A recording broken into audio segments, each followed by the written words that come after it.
raw, uncut, and unapologetic. Welcome to Men Talking Mindfulness with your hosts John McCaskill and Will Schneider.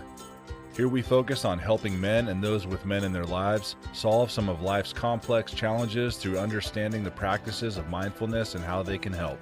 Each episode is in an environment free of judgment and criticism, with a focus on authenticity and inner peace. Let's dig in. Pleasure doesn't need to start in the bedroom. Honestly, it really needs to start outside of it. It must be realized within ourselves. It must be realized within ourselves, because once it is, we can find and feel pleasure just about anywhere in our lives. Unfortunately, when I work with someone who struggles with finding joy and fun and play in life, I see that affecting their sex lives as well. And when you're unhappy and just going through the motions, we disembody, just like that tired mom at bedtime. Sadly, that's where I see a lot of moms today. They're disconnected and dissatisfied emotionally and sexually in their marriage. Initially, they married their partner out of some sort of attraction, but ultimately, they sought out matrimony for stability. What I'm seeing is that women in their late 30s and mid 40s are having a hard time seeing their stable partners as sexy. And because they don't see themselves as sexy either, it's a recipe for infrequent sexual encounters. This is a quote from the book that we'll be focusing on today, entitled "Not Tonight, Honey: Why Women Actually Do Want Sex and What We Can Do About It." Today, we are joined by the author of this important book, Courtney Boyer. You might remember Courtney. She joined our show a few seasons back where we discussed sex and mindfulness. We are thrilled to have Courtney here back again. And Courtney is a very successful coach, helping those she works with to live happier and healthier and more fulfilling lives. She's also a mother of three, a speaker, running enthusiast, and now an author. Congratulations, Courtney. Thank you so much for being here. Thank you, Will. Thanks, John. You're welcome. Welcome. And John, great to see you. Too, brother. We are on the second episode of season 8 of Men Talking Mindfulness, and it just keeps getting better. How are you, and what do you have for us? Yeah, well, man, I'm great, and it's always a pleasure to have Courtney on the show. I know we have lively conversations when we got Courtney on here. And just to clarify, the name of the book is Why Women Actually Don't Want Sex. And what we can do about it. Shit. Yeah. I was just thinking, I was being positive, all right? Like, 'cause I want women to have sex. Okay, anyway, sorry. Okay. Sorry, Courtney. But maybe after this show and you know, some of the recommendations that we make to our female listeners and to our male listeners, that's why I have it, why it's important for women and men to understand women's sexuality and the struggles. This book, it was originally written for women, but I read it as a man and I got a lot out of it, and we'll get more into that here shortly. But for some announcements real quick, I know we've talked about our merch store. It's open. It's mentalkingmindfulness.com/shop. We've got all the stuff on there: shirts, hats, coffee mugs. And Courtney, I think we'll be sending you a shirt after this episode out there to Europe. I think you'll be one of our first European guests that receives a shirt. So hopefully you'll sport it and help to get I will, proudly. Right on. And then you know, we have a retreat, and you can sign up for that retreat. It's May 16th through the 19th at the Glen Erie Castle here in Colorado Springs.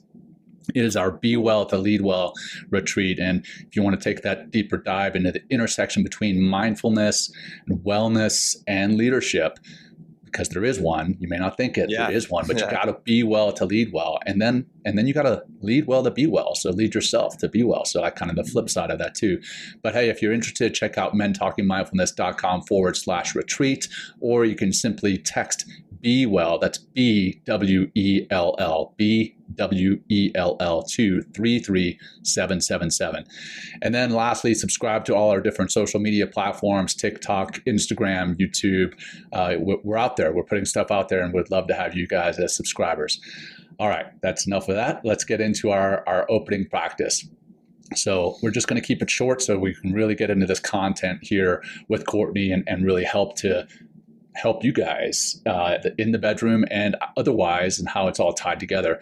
But let's just do a simple 5-breath practice, and just close your eyes if you feel comfortable and if it is safe to do so. Otherwise, just soften your gaze, and let's bring our attention to our breath first, noticing the rise and fall of our chest and belly with each breath. And then we'll begin by taking an intentional exhalation. Emptying your lungs, shrinking your belly and your chest, holding empty at the bottom. Deep breath in, into your belly, into your chest. Hold and release. That's one. Holding empty. Noticing that feeling of emptiness. Deep breath in, into your belly, into your chest. Hold and let it go. 2. Deep breath in. Hold and release. 3. 2 more. Deep breath in. Belly, chest. Hold. Let it go. 4. 1 more together. Deep breath in. Hold and release. And start to bring some movement back in, rolling your shoulders, maybe wiggling your fingers, wiggling your toes. And let's get into this conversation. There it is. Not tonight, honey. Yeah, here we go. Yeah, women don't watch sex. It's like, oh my God, it's so disheartening. Anyway, so yeah, as we laugh and giggle, right? I was thinking of like, where's a great place to start with this? And why don't we start right there? Why does there always seem to be some giggling or joke making or hushed tones when we're talking about sex? Gosh, where do I begin with that? I think a lot of it has to do with the fact that sex is such a personal thing. At least it has been such a personal thing. There's so many like religious and just historical messaging that really wants to take sex and just like put it in a corner. Right. There's a lot of confusion when it comes to desire, arousal, a lot of things that feel out of control for a lot of people, and especially for people in authority, religious authority, for example, even political authority. And so it's easier to tame that, and it's easier to push that aside. And so then people don't learn how to have discourse around sexuality in a healthy way. Mm-hmm. All right. So what then? Thank you for writing this book, and why? Why this book? Like, why'd you take all this time to write this book? It was a lot of time. Yes. John, you just published a book, so mine's super short. Yours is much more in depth. Yeah. Wow, yeah. It was mind blowing. Great read, for sure. Great read for men and women. Again, yeah, for real. Thank you. So I think one of the things that I would hear, actually 2 things that I would hear whenever I would go and speak, or anytime I had a woman come into my office or via Zoom or whatever, the 2 common themes were, what's wrong with me? And am I broken? Mm. And those were the 2 questions that I just kept hearing year after year after year, a lot of times with tears in their eyes. A lot of times they came to me because their husbands, quote, made them. Like, you need to go, like you need help. You're broken, go get fixed. Oh, wow. And I know that people seeking help, whether that's therapy or coaching or mentorship, that can feel really overwhelming and intimidating when it comes to sexuality. And so I wanted to give people a resource that felt accessible, that felt like, okay, I can read this in private, and maybe I can read it and like talk about it with a friend, but like the idea is not necessarily about my personal life. And I really wanted to have that kind of like impetus that really started to create conversation around women's sexuality. Nice. I was reading this. Sorry, John. I was reading this book at the airport, and I put it down, and with the cover up, and I got this weird look from a woman. I was like, she gave me a look like that dude is not getting laid. So. But anyway, I just thought like it was funny, and I read this in the subway, like, oh, poor guy. Or something. Anyway, I got the same, and I lost the hardcover, and I was reading it on my Kindle on the airplane the other day, and I was like, oh, is the person next to me reading what I'm reading? A little self-conscious, and which comes back to this whole thing about sex and how society views it. So let's in the book, you mentioned sex being like a skill, not like a skill. Yes. It is a skill, right? And Yes. unlike other skills where, baking, or for those who may work on cars, you learn how to work on a car by somebody else teaching you, but we're not taught how to have sex or even how to talk about it. And it's not modeled for anyone, right? Like you can't go on YouTube and type in how to have sex, right? And if you do, you can. I just wouldn't recommend it. I wouldn't recommend what it is you find. And for a lot of people, they view pornography as how to learn about sex, and unfortunately, men and women, that's where we think we can learn. But then in your book, I love your line. It says, watching porn to learn about sex is like watching NASCAR and thinking that's how you learn to drive a car. So can you talk about how sex is a skill and how we can learn to have better sex? Yeah, I think that there's kind of this assumption that if you have genitals and you insert A into B, like it can't be that bad, right? But it really can be. But yeah. It really can be, right? And when the misinformation is really perpetuated by like the porn industry of just like ramming it in there like for a solid 3 minutes before everybody's like, squirting and, making lots of noises. Right. So then we develop these like complexes in a way, like, oh, that's how I should be responding. And then I'm not responding anyways. So what is really unfortunate is that because we don't even have the communication skills to understand what it is that feels good to our partner, we can't have conversations about how we can develop these skills.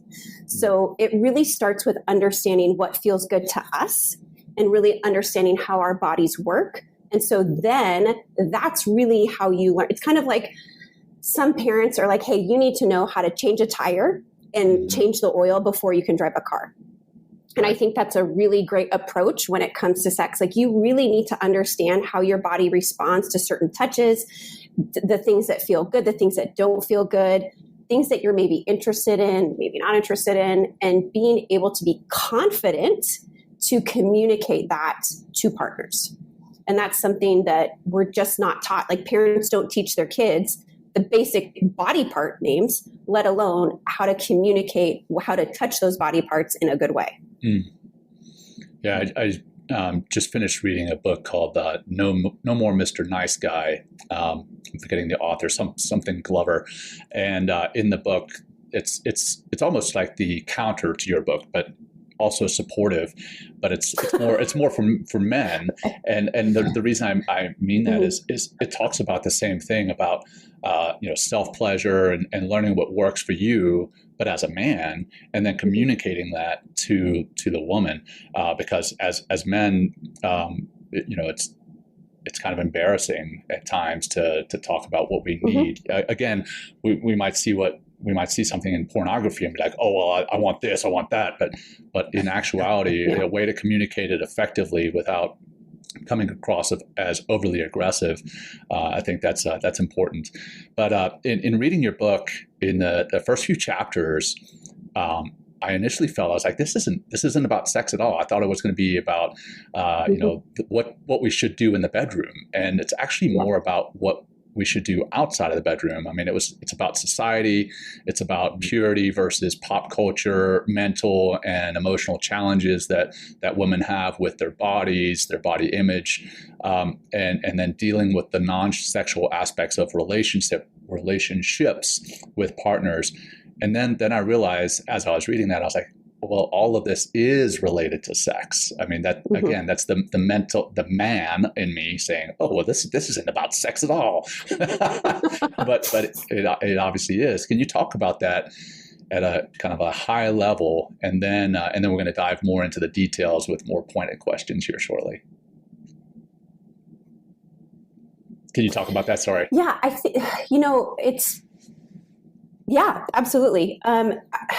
It's so easy for people to want to just focus, like sex is about like sex. But when it's really especially in a long-term committed relationship, it is so much bigger than the actual act of sex. Like, you're dealing with how you interact, how you are treated, the level of respect, the level of appreciation, issues of resentment, betrayal, just kids, stress, aging parents, like all of these factors contribute to how we are, like the mental state that we're in that allows us to be prepared for sexual activity.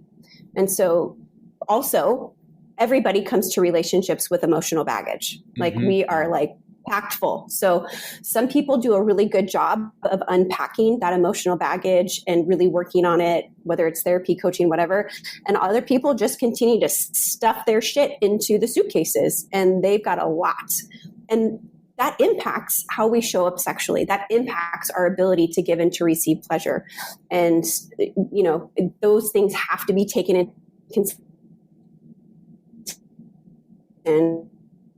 when it comes to really examining our sex lives. There you go. And you go on further talking about, the emotional baggage and how a lot of this stuff outside the bedroom affects us inside the bedroom. One of the examples that you mentioned is your daughter looking up at you and saying something to the effect of, I'm beautiful.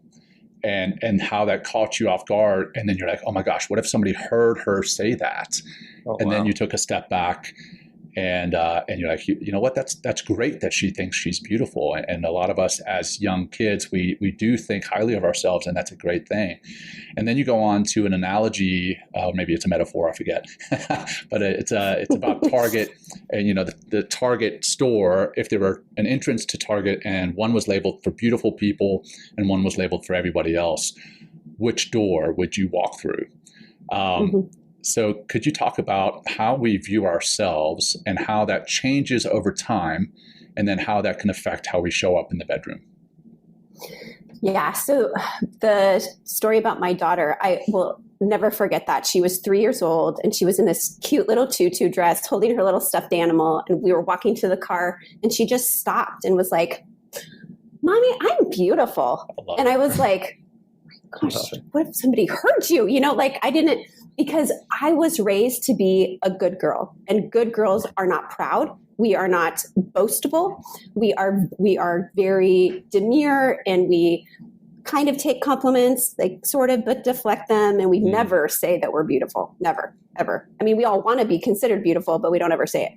And so for her to, I felt like I was like in this weird, like, previous history of my own life, and then with her. And I was like, I hope you tell yourself that every day. And that for me felt like it was such a shift. And I get emotional thinking about it because like I've got my oldest two are girls and they're teenagers, and to see them still feel good about who they are, despite all of the like body changes and the skin changes and stuff, like, gosh, that makes me feel like I'm doing something right. And if they can walk out of adolescence like feeling connected to who they are and feeling beautiful, whether or not that's how society defines beauty or just a beautiful person, gosh, like that's just something that so many people, especially if women of my generation and before, we just didn't have. Right. And I think that that's really what I talk about in the book of, it was the Dove commercials where these women would be stuck and be like, I don't know which door to go through. And when women were in groups, especially with women that they were related to, they would pull them, their mom or their daughters through those doors. And they'd be like, hell yes, you're beautiful. Of course you're walking through that. But then when they were by themselves, a lot of them would not walk through the beautiful door. Yeah. And I just found that so, I mean, even still just thinking about that, like, would my daughters walk through the beautiful door? And that is just, gosh, like we just are not raised in a way where we feel good about our bodies, where our bodies are celebrated. The pleasure that our bodies bring is celebrated. So often I remember as a young girl, like my body was criticized. It was shamed. The idea of you're showing too much skin. What kind of message is that sending? Like I can't help the way, like, you're getting too pretty, or like, oh, you're not pretty enough, you're not going to find a man, just those kind of messaging. And I feel like it's switched. It's not as emphasized as much. Like, I don't talk to my daughters that way. I know my girlfriends don't talk to their daughters that way. But yeah, it's definitely something that the target audience of, my book has faced. Yeah, nice. Well, go a little further. Real quick, Will, just a second. Oh, sorry. Yeah, John. We got a comment here, and this is for you, Courtney. Oh. It says, with a mother like you, your daughters will walk through the beautiful door. So there you go. Oh, nice. That's so sweet. Thank you. Go ahead, Will. Well, my favorite whoever that was. Yeah. Well, go a little further into that shame. Like, what does it do to a woman? And then, you kind of alluded to some of the things and how the behaviors and the kind of thinking and self-sabotage that shaming brings. But go a little deeper into more of that destructive nature of shame and around sex and sexuality and, just being a sensual woman, if you will, or a sensual person. Oh, no, that doesn't exist. At least it didn't exist. When I was growing up, sex was something that, especially I grew up in a very evangelical, conservative Christian culture, and had the whole purity culture movement. And so sex was not ever discussed. It was something that was completely saved for marriage. And then you were supposed to flip a switch and be like, great, sex is great now. And everything is wonderful. And that was not the case for a lot of women, and it has not been the case for a lot of the women that I've worked with. But yeah, so you're raised to really deny any kind of sexual desire, any type of sexual pleasure.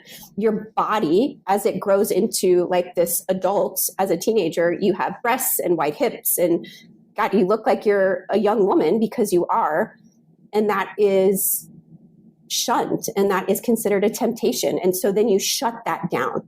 You shut it down, you disconnect from it, because it's the only way to really survive it historically in this culture. And then you're expected to just suddenly turn that back on. And what so many people don't realize is that shame's still there. It's still buried within us. Yeah. And they don't know how to extract it. And so that's what a lot of the work I do is. Well, it cuts really deep. I mean, you even talk about not just the messaging from parents, from school, from, other siblings or other people in your family, but even in the Bible, you quote in the book, Matthew 5:30, is like, you cannot trust the body. I mean, what a fucking statement, right? I'll keep going. You can't trust the body. It will lead you astray. And if your right arm causes you to stumble, cut it off and throw it away. It is better for you to lose one part of your body than your whole body, than for your whole body to go to hell. Right? And it's like, you mentioned a lot in the, which I'm so happy you have. And one thing that we continually try to get men to do and understand and on our retreats and all the work that we do with different organizations, it's like really embodying our experience and really coming back to the body. You even mentioned later in the book about working from the bottom up instead of always it being kind of reprogramming the brain in order to change your body. So, how do women and anybody really kind of get back to that embodiment? And like, especially around sex, like sex is like the ultimate experience if you're willing to go there and open and be free and explore of like the physical experience. So can you kind of jump in there a little bit and talk about embodiment or what kind of that, that disassociation with our body first, and then how do we kind of find ourselves back home? Yeah, I think so. Yeah, really a lot of people, especially if they've experienced sexual trauma, sexual abuse, will disconnect because it's a survival technique. And so one of the things is that you really have to, if you want to connect with yourself, and then which allows you to finally connect with another person. That's the thing that I think people forget, is that when I disconnect from myself, I'm also disconnecting from my partner. And that makes it really hard to be like vulnerable and establish trust and really connect. And I think that that's something that people kind of forget about sex, is like, yep, sure, it's a way to like get off and have a good time, but it's also a way of connecting. It's also a way of healing. It's a way of transforming. Like, there are so many powerful things that sex can do and can be, and yet we've really just narrowed it down to this small little thing that that people focus on. Mm-hmm. But when we get back in our bodies, it allows us to really experience life. You made the comment earlier about like being a sensual woman, and that's really what I want for people to do when they are embodied, is they have all of their senses activated so they can fully go through life conscious, present, mindful, whether that's in the bedroom or outside of it. Yeah. And kind of building off of that, you talk about the different languages that our body speaks versus our brain, what our brain speaks. And when we ignore our body's language, it's like fighting with one arm behind our back. Can you talk about how the body and the brain, how they speak different languages? Yes. So if you've ever been anxious or in a like panic mode, and you're just like try to tell your body to calm down, does it listen? No. No, because our body does not speak the cognitive language of the brain. Our body speaks in breath, which I love the beginning of your guys' show. It's because of that, right? We're connecting with our breath. Our bodies understand movement, like exercising, running, shaking. It understands vibration, music. And that's one of the things I find interesting about like the electronic dance movement or electronic EDM. Thank you. Yep. EDM. What I find is like, because they're so in tune with their body. I mean, they can be, sometimes they're on drugs, but but like, right? Like they're so in tune to how the music moves them. They allow it to move through them. So music, movement, breath, those are all ways that the body understands. It doesn't understand your language. So telling it to stop or to calm down or to get pumped up, it's not going to work. It doesn't speak that language. Yeah, that was awesome. I love that you brought that in, and then the different energies, the energy that we have in our body, and the chakras. Can you talk a little bit about the energy of the body and the chakras, and how we can what they are, first of all, and then how we can open up those. I think you refer to them as roundabouts, basically in traffic, and how they can how we can get caught up in those roundabouts. Yeah, I try to not get like too. My coach was like, Courtney, try to like get like more. And it's interesting because I'm very academic based, but I'm a big fan of the woo, and I think that there is such value and beauty in the esoteric and really things that we just can't explain. And so understanding like the energetics of sexuality is super fascinating. So a very quick overview. I was trained in a certain yoga method for Reiki, which is a type of Japanese healing. And in it sees the body that has 7 chakras. And essentially they run along the spine, not actually on the spine, but like parallel to the spine. And I like to think of it like a highway from like your base all the way to the crown of your head. And sometimes when you have this highway there's 7 stops, like your root, your sacral, which is like your womb space. That's usually the area that I tend to focus on, all the way up to your crown. And sometimes the energy can get stuck in there. Think of it like an accident, like there's a traffic jam, or sometimes there's a major pileup. And so all I can think about is my kids' school drop off. They just put in a roundabout, and they're like, "Oh, this is going to solve everything," and it doesn't. It's so much worse. Sorry, I digress. Yes, it's okay. And so what happens is that one part affects the other parts, and because we get a backup and a buildup and stuff, and when all the things are flowing nicely, traffic moves smoothly. But then when parts of us get stuck, so for example, if we've had a sexual trauma, then it's like having a major accident in our sacral chakra. And so that impacts a lot of that area. It can lead to a lot of pelvic floor and pelvic disorders, among other things. That part of the body also affects our creativity, our passion. So a lot of times what I see is that clients who are struggling professionally are also struggling sexually because they don't have that creativity flowing, that drive, that excitement, that desire inside or outside the bedroom.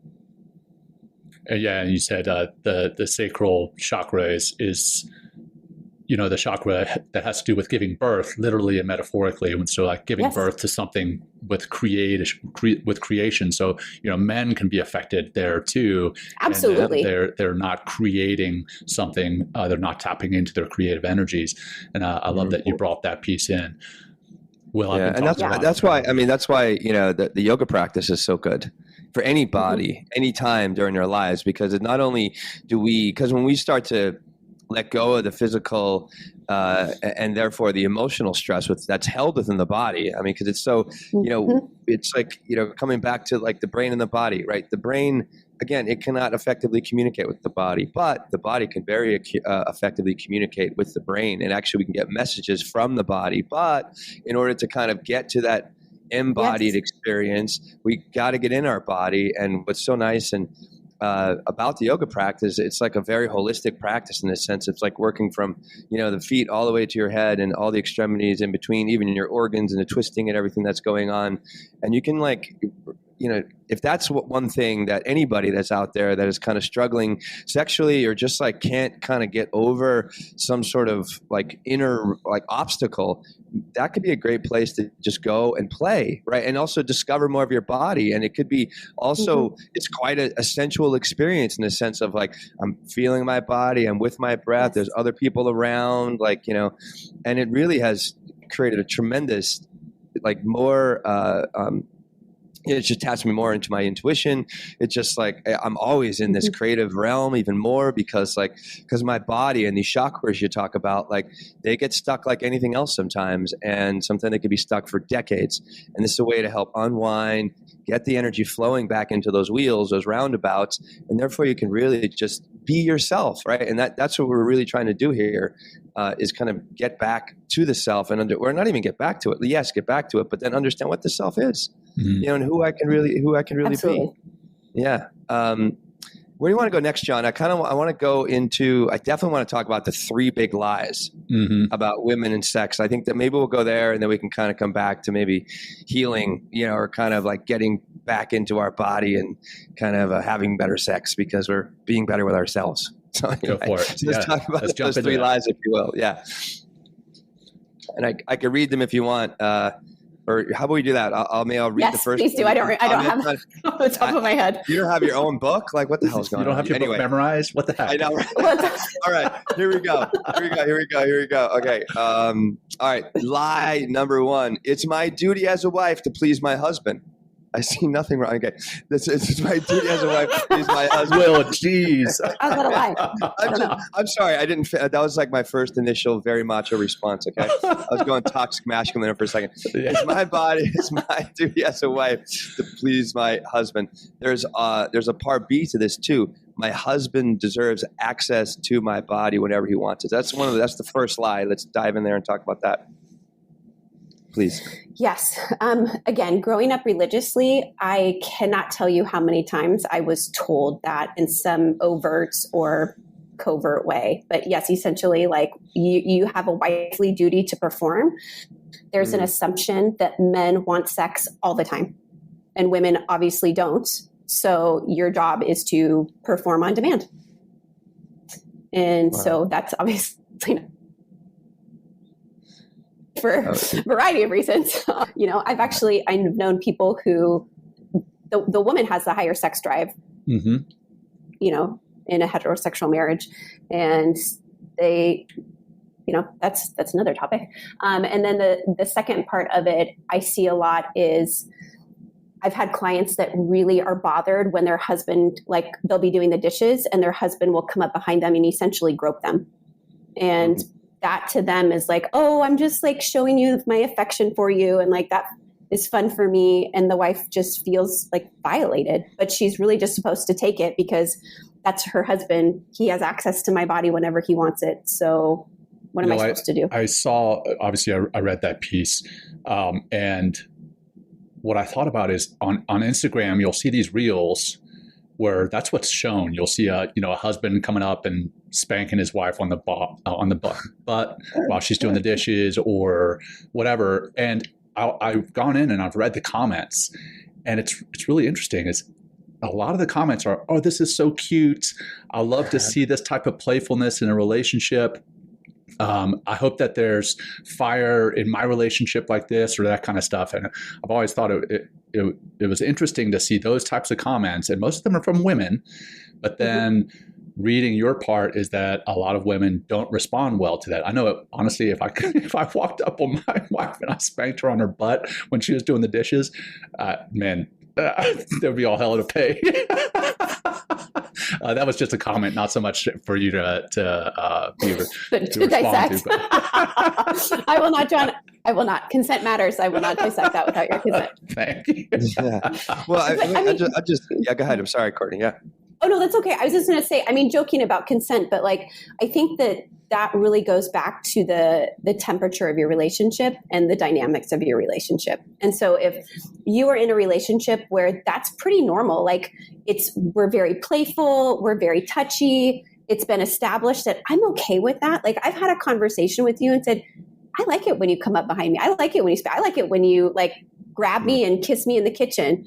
But a lot of couples are not having that kind of conversation. And in fact, what's happening is that there's this sense of resentment of like, I'm freaking in here doing the dishes after I cooked dinner for everybody. I've been at home all day. And now you come in and you want to get your feels worth.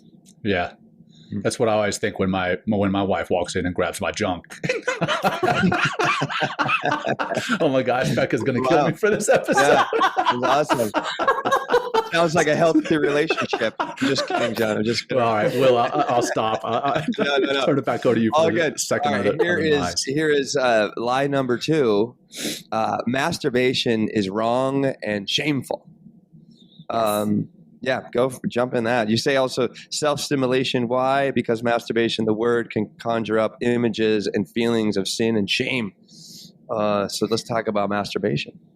Yes. So masturbation, self-stimulation, whatever you want to call it, in a lot of families and religions, it is sinful and shameful. And so that has been something that, because a lot of times people associate masturbation with pornography or masturbation with lusting. And they're not mutually exclusive. Like, do a lot of people utilize porn and lust after other people or desire other people, right, without their consent? Yes. But I think you can still be a devout person of faith in a very, conservative, sexually narrow religion and still masturbate and not think about other things. You can really just tune into the sensations of your body. And I think that that's something that people don't realize, but is obvious. Yeah. I if I could tell a story and, about, I was like 14, 15, exploring my sexuality, trying to get to second base and third base, you know what I'm saying? And I don't know what you're saying. Please explain. Yeah, exactly. I need you to be more specific. Well, John, we'll talk offline, John. Okay. I've got 3 kids, man. I know. I was going to say I have 3 kids. I don't understand. Anyway, how's this keep happening? Yeah, here's what we are giggling again, right? So, so I remember, I was like, my parents were leaving the house, and I kept asking them, "When are you coming back? When are you coming back?" Because I was having a girl come over as soon as they left. So this girl comes over, and my parents are really caught on to, I guess I asked way too many times when they're coming back, so they knew some shit was going down. So they came back to the house probably within 45 minutes or an hour. And I kicked this girl out the back door. They never saw her. It was just, the timing was perfect. They came in the front door. I'm sending her out the back, right? Nothing happened. I was super shy. I was hoping something would happen, but anyway, my parents kind of effed it up. So my dad then sits, and they knew something happened in the house, right? And they sit me down and in the living room, and I'm like, all right, I'm going to get the sex talk. Here we go. Birds and bees. Like, talk to me. But we never had this conversation. And my dad looks at me in the face, and he's like, "It's a sin to spread your seed." And I was like, what? What the fuck are you talking about? I'm thinking in my head, I remember this moment. I'm like, are you kidding me? Like, this is what he's saying to me right now.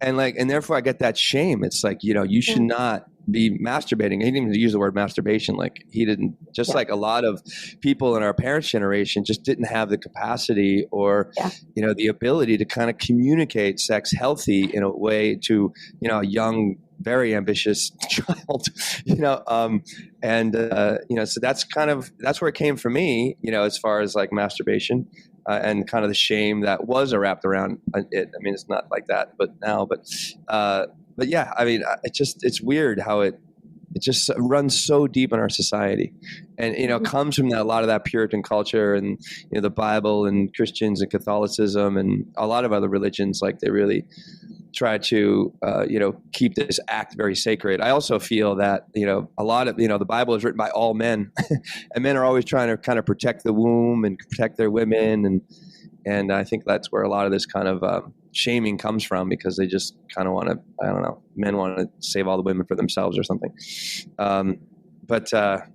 Anyway, sorry if I rambled there a little bit, but any comments, or we can go to number 3? Should we go to number 3? Let's go with number 3. She's shaking her head. Okay. Sorry. Yeah. Okay. Sorry. Lie number 3. Previous sexual experiences outside of a marriage are wrong and will impede your married sex life. There you go. Yes. I remember a woman, I spoke at a women's group one time, and she said, I had a previous sexual partner and my husband was had not had sex before we got married. And I feel like that's like a bad thing, but I think it's also helping me. So she felt very torn, like that her experience. And that's another message of that fear message. Like if you give that part of yourself away, then you will be less valuable to your future spouse. Like I talk about this in the book, like I had sex ed in high school, and it was a teacher held up a piece of paper and said, anybody that you have sex with, and she ripped the paper. And then if you have another partner, and ripped that paper. And so at the end, there was like this teeny tiny little scrap, and it was like, this is all your future spouse is getting from you. And so much fear around, I can't be that kind of wife. I have to like give everything. And so the idea of having, again, I'm not saying to go hoe around. I mean, unless you want to do that, like, that's fine. I really don't care what you do. Just make good choices, do it from a place of empowerment, people. But like, just so much fear in the messaging, and it just isn't true. It's just not true. Yeah. I gotta jump on that because I am Christian, and I know that some of our listeners are Christian, and I want to know, how do you communicate purity to your children, to anyone else within the church, without damaging their future sex life? And or for those who do save themselves for marriage, how can they have a healthy and pleasurable sex life as virgins, day one, for both of them? Okay. So one, I still identify as Christian. Sorry, we used a trigger word of mine, John. And so I actually talk about this in the book, is the word pure. Yeah. I hate that word, because to me, the idea that kids are pure until they're sexually active, like there's that ingrained belief that sexual activity corrupts, and that suddenly now you are unpure and you can't become pure again once you become solely or unpure. Yeah. Let me just say, even though there are things in the book that I talk about that are very, I'd say a little bit more progressive in some of the things that I suggest, I still very much honor people who want to abstain before marriage, people who want to tell their kids to abstain before marriage. That is not my job to judge them. I am very much in a place where I'm happy to equip you with the knowledge. My biggest takeaway that I hope that parents get who identify as Christian and want their kids to abstain before marriage is communicate why you want them to abstain from a place of love and not fear. If you can effectively do that. Yeah. Can you? If you can, it's tough. Yeah. But I was going to say, can. well, I mean, right. I mean, you're really talking to a higher source then, instead of like, I'm like, because I mean, just like, because it's like all about like serving God in that case, right? And like serving, and kind of living up to this very high, very almost into unattainable standard when we have. Oh my God. I mean, just think about our experience when we start to get our hormones in our body, and we start, like my experience, masturbating like crazy, because it's just like, that's what I want to do, because like my body is lit up with all this testosterone and now I'm experiencing life in a new way. I mean, I guess is it like I don't even know what that conversation might sound like, to really like do it in a very life affirming, positive way, when you're kind of also denying at the same time your body's biological need, which is so incredibly strong. I mean, it still is for me. So I don't know. I just wanted to put that out there too, because it sounds like, you can't have both, in some ways, you know what I mean? So it's a tough, yeah. I mean, again, like that's not, again, I identify as Christian. I am not raising my kids with that message that you have to wait to have sex until you get married. But I work with parents who do want to communicate that to their kids. So my job is to equip them with medically accurate, age appropriate information so that they can then convey it from their belief perspective. Right. I mean, the reality is like 90% of Americans have sex before they get married. And like, we know that the rate of marriage continues to like delay. So now we're talking late 20s. Like, I mean, I got married at 22, and a lot of the people that I knew got married young because we grew up in a culture where you couldn't have sex before marriage. Right. And to be honest, a lot of them are getting divorced now. Yeah. I mean, almost like in that case, you're almost like using the accomplishment of marriage just to have sex, instead of like, maybe you would wait a little bit longer, discover yourself a little bit more if you actually had sex before marriage. Yes, so, sex definitely is elevated, but again, there's a lot of lack of education and a lot of shame. Sex is very powerful, very powerful. And so people like to control that. And if they can control sexual behavior, then they feel like they can control the individual. Yeah, that's a whole nother thing too. Oh my God. Sure is. Yeah, I know. Right. God, so much tied into sex. Yeah. Let's kind of shift the topic. So we cover all three lies there, but I also want to talk about how society packages pleasure. You covered three different ways for how society packages pleasure and how it can be a mistake. And the one is that pleasure is not for me, it's for you, which is the human giver syndrome is what you called it. And then pleasure is a distraction, which is the good girl complex. And then it's not safe to pursue pleasure and desire, which is what you call the notebook dilemma from the movie The Notebook. Can you talk about those packagings of pleasure and how that affects sex? Yes.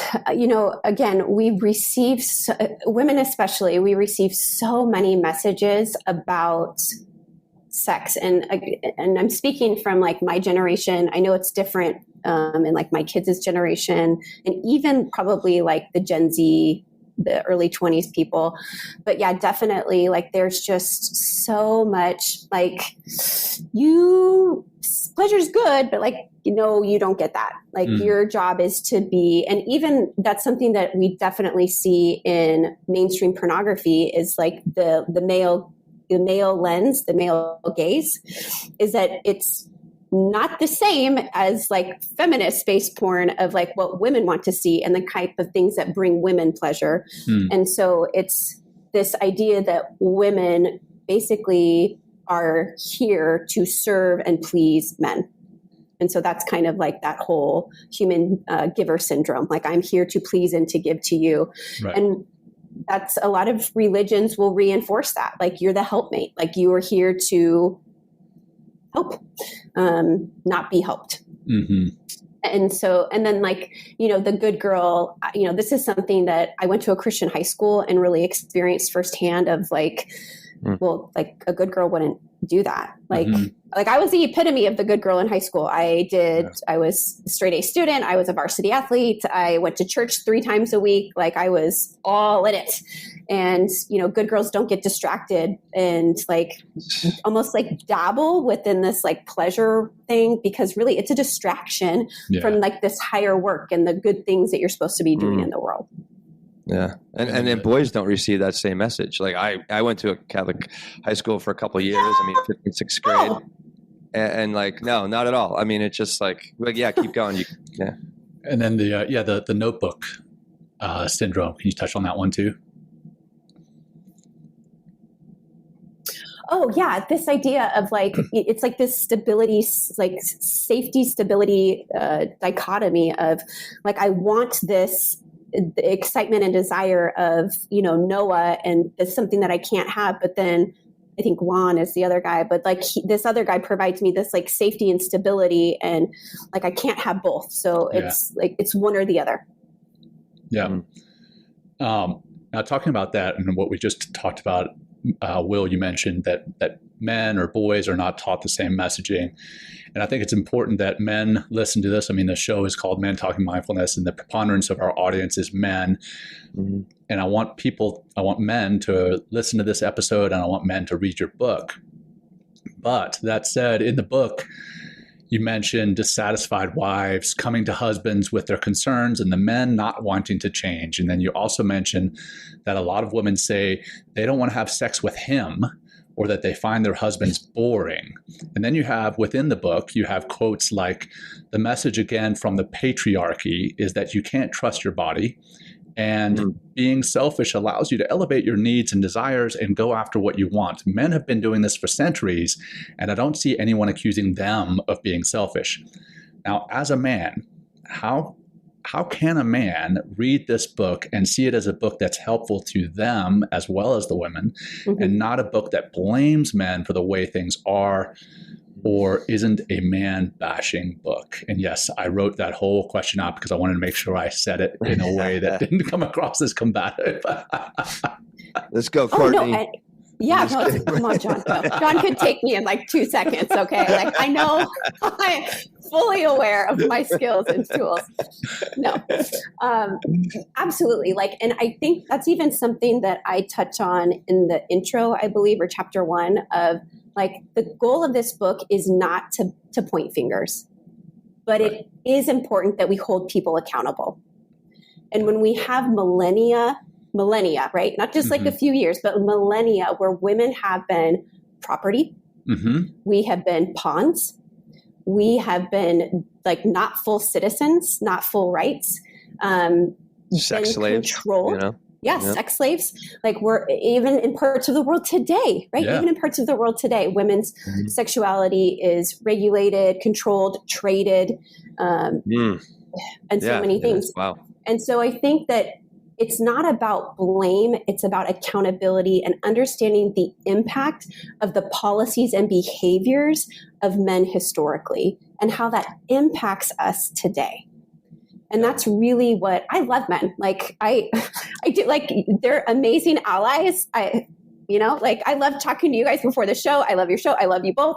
We love you too. Thanks, guys. And so it's not about blaming, but it is about understanding the role that men have played in women's oppression, in our ability to advocate for what we need. Like I see firsthand women who go to their husbands and say, I'm not happy. Like I'm struggling in this marriage. And their answer is, you have a great life. Why are you complaining? I want help. Like I have wives who say, can we please go to therapy? And their answer is, I don't have time. I don't want to do it. And it's funny because my husband and I talk about this a lot because, I think that what's happened is we've marriage has become such an unrealistic relationship in so many ways. And, people get married for one thing and they set up these unhealthy and unrealistic dynamics. And then 10 years in, a lot of times the woman's like, actually, I do want an emotionally available spouse. Yeah. I want somebody that can access their feelings. I want somebody that can tell me that they're struggling or that they're hurting or that they're sad, that they just lost their job or their mom just died. Like I want that. And so then it's almost like the rules change. And then the man doesn't know what to do because he doesn't have those tools in his toolbox. And so he feels frustrated because you've never asked for these tools before. And now you want me to use them and I can't. And so I feel ashamed about that. Right. And so really, go ahead. No, what happens? Okay, there's probably a man or many men out there listening right now that are in that situation where it's just like, why their spouse has come up to them and expressed these concerns, and they're just like dismissive. Like, how do we flip the script? How do we have a healthy relationship? How do we bring more sex back into relationship? And I love what you say and you said it here. Sex is such an incredible means of communication and connection. And that can really help to reinvigorate the relationship if it's gone kind of a little sour or something. So what do we do in that situation if a man's like, oh, whatever? We have to have the courage to have the conversation. Men have to have the courage to say, there's something that's missing and it could be me. What can I do to change? What do you need from me? But that's scary for a lot of people to ask, especially for men who like to be, I've got it all together. I don't need anybody. I don't need anything. I'm capable and competent in who I am. And you're coming to me after what I thought was like a relationship that was sort of functioning for 15 years. And now you're saying it's all wrong. Mm-hmm. Right. Yeah. And so it's not about them saying it's all wrong. It's saying what's working or what's been working isn't working for me anymore. And that can be sexually or otherwise, but being brave enough to have that conversation and not take it personally. Yeah, and that's tough to do is not. Yeah, of course it's tough. Right. Yeah. And, in your book, you use the term sexpectations. I love that word. I love that. Can you talk a little bit more about that? Because, that's what a lot of it boils down to is sexpectations. Yeah, from the expert. Anyway, she definitely loves playing with this word. I do. I love those fun words. So we have these expectations, and we kind of talked about it a little bit about like the husband coming up and like groping his wife while she does the dishes. Like there's expectations around how I behave sexually or what my husband or what my partner does sexually. And so we fail a lot of times to convey what those expectations are. Yeah. And then we get disappointed and frustrated and the resentment builds. And then, relationships dissolve because we never communicated our sexpectations. Sexpectations just are expectations around sex. Yeah. I didn't put those two together. I wasn't sure. Just wanted to break it down for you, Will. No. Thank you. And kind of like around this, like men and sex and communication. It's that vulnerability that we keep trying to talk about and keep trying to invite men into in the show. And if you're able to just imagine if you hit that point in a relationship, and hopefully men are listening to this out there and they'll be like, you know what? Okay, I'm just going to get vulnerable and I'm really going to communicate this. Like depending on the relationship, but like just to put yourself in that vulnerability, to put yourself out there, to kind of stand naked in front of your wife. Like you talk about a way of like becoming sexy again to one another. Like through vulnerability, because that's what really great sex requires is a sense of trust and vulnerability. And then you can kind of build everything from there. But it really comes back to that, to the willingness to have that conversation, but also before you get there, the willingness to be truthful, to be vulnerable, and really just open up and communicate in a very clear and way around your expectations or what's getting in the way of us having more sex. And I think one of the problems with that is that a lot of times people don't know what they want. How do we get there? What do we do? How do we get? Yeah. They do not give themselves permission. And I think John kind of alluded to this in how you were asking that question recently. But like we, a lot of times especially women have looked to authority for guidance and for direction. And so when we are looking up, we can't look within. And if we're not looking within, then we don't know how to follow our hearts because we don't know what our heart's desires are. And so if we want to really be in tune with our desires and the things that bring us pleasure, we have to give ourselves permission to look inside.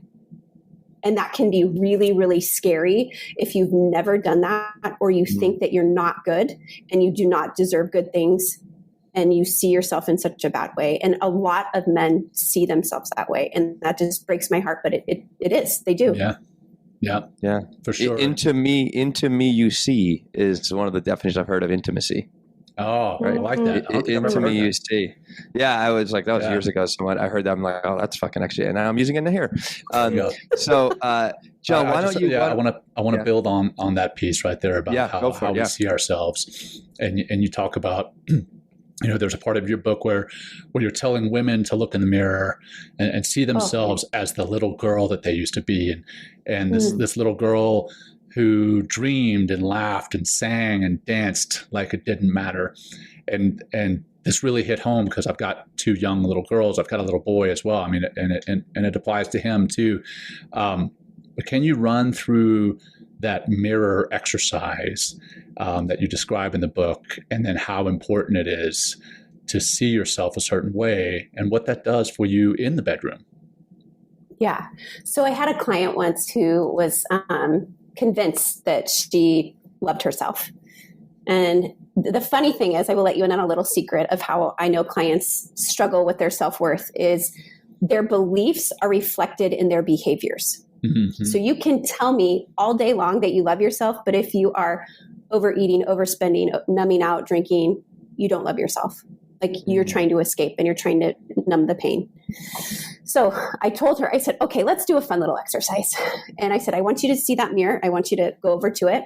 And I want you to look in the mirror. And I want you to say, I love you. She's like, okay, I can do it. No problem. So she walks over. She stares at herself for a solid 10 seconds. She starts to say, I, and then she just starts crying. Yeah. She couldn't do it.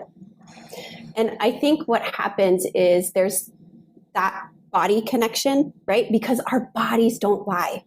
The body is saying, you don't love us. And so it had a physical reaction. It had to release. It had to say, no, that's not your truth. You're not speaking that. And so a lot of times people don't realize how much they don't love themselves. Mm-hmm. And then they bring that self-loathing, self-hate, that disconnect to their partnership and to sex. And it affects their ability to be present, to receive pleasure. I see this especially with women when it comes to receiving oral sex. A lot of times women who struggle with body image issues, who struggle with a history of sexual shame, the idea of a man or anybody putting their mouth anywhere down there, right, is just like, that's awful. That's disgusting, right? It's like, why would anybody want to do that? I've had women ask me that. Why would anybody want to do that? And again, it's just that disconnect, that shame of my body's not lovable. I'm not lovable. Mm-hmm. Yeah, the self-loathing, I mean, that carries itself everywhere. When Will and I were in Costa Rica, we went and did a psychedelic therapy retreat. And at the end, without the psychedelics, we looked at a partner and didn't see them as who they were, but saw them as somebody else in our lives. And Will, I may need your help here, but we looked at them in their eyes and we said, I am sorry. Please forgive me. Thank you. I love you. I love you. Yeah, and that's it. And we said it over. Choked up, John. We said it over and over. And I tell you, I was looking at that person and I was seeing myself and saying, I am sorry. Please forgive me. Thank you. I love you. To myself, I was bawling. And I realized, you know what, there's a part of me that does not love who I am. There's a part of me who actually does the exact opposite, whereas there's self-loathing going on. And now I've taken that lesson that I learned at that retreat, and I do that in the mirror, and I say, you know what, I am sorry. Please forgive me. thank you, and I love you. And I tell you, that's one of the most powerful things that I do on the regular. And I still at times tear up. But man, mirror exercises, they can be incredibly helpful in changing how you literally and figuratively see yourself. So I don't know why I went down that path, but I just had to share that.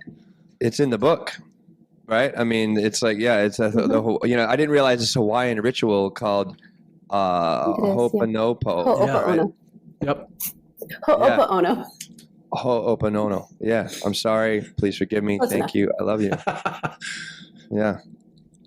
Yeah. That was that definitely brought tears to my eyes, and then seeing it again in the book was awesome. Why don't we wrap it up, John, with if you want. I'm sorry, John. I'd love to touch on the IFS piece. Yes, exactly. Yeah. So for the IFS, so we're talking about the self. We're talking about getting more deep and intimate and meaningful, and understanding, and then really experiencing. I'm sorry. Please forgive me. Thank you. I love you, and really speaking to the self. We had Frank Anderson on last season. Fucking love the guy. IFS is just the bomb.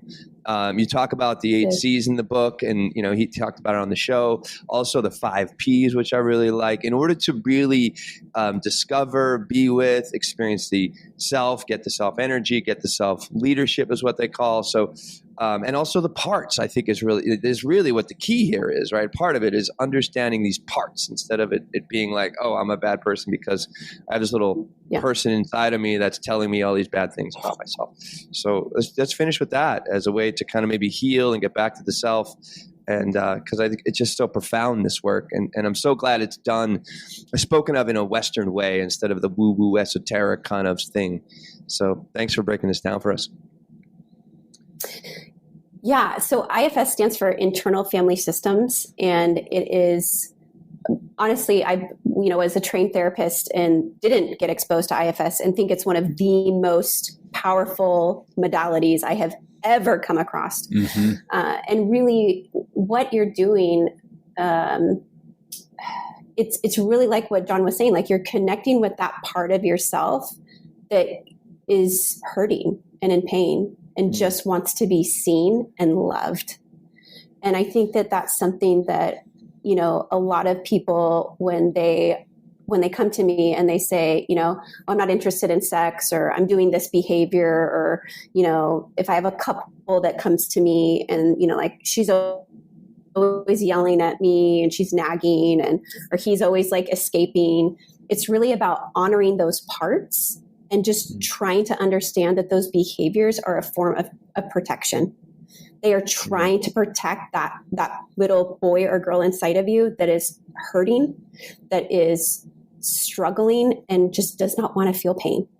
And so it's really about trying to get those parts to just relax and be like, okay, like this can be okay. Healing, it can be better, but like that requires trust and that requires action. And it's wonderful.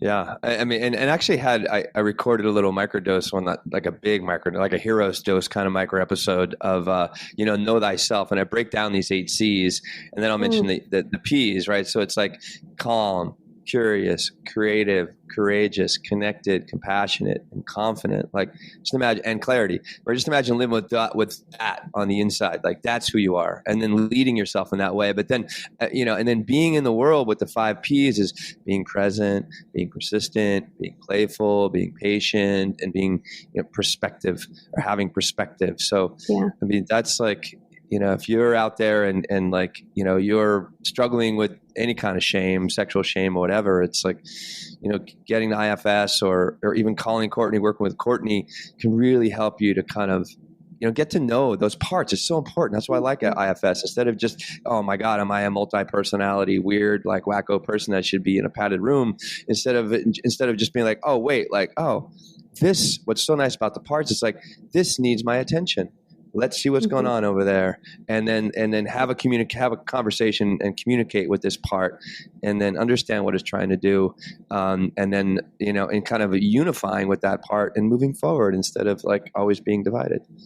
Well, and I think acknowledging too that like you can have two parts, that I have a part that really wants sex and I have a part that's afraid of it, or that is I'm ashamed of it, or, you know, and honoring both of them and knowing like it's okay to feel both of those things.